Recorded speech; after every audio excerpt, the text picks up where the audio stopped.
Yon, good day mga tol, JD nga pala at ngayon nga nag-breed na naman ulit ako. Ayan, panibagong breed. Tapos nilagyan ko na rin ng date kung kailan nanganak yung mga nanganak na hamster. Tapos may papakita ako sa inyo na binreed ko, 3 sa isa. Bali nga mga tol, ito yung binreed ko na 3 sa isa. Ayan. Ito yung male, teddy bear hamster. Tapos ito yung mga female, mga golden hamster, 3.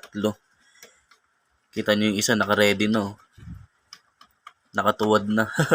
Tapos mayroon pang naapilang 2. Easy lang. Lahat mabibigyan.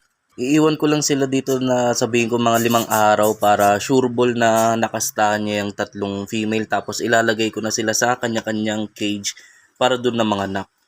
Tapos ito naman yan, 1 pair. Kakabreed ko lang din na ito. Bukod dito sa 3 sa isa na binreed ko mga tol, meron na rin ako naunang binreed na ganyan. 3 din sa isa. Ito yon.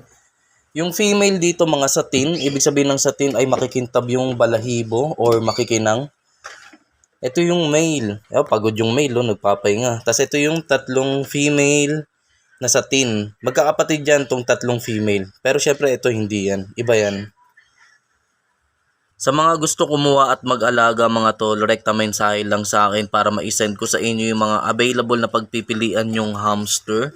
At pwede ko yan i-deliver door to door. Whoop whoop.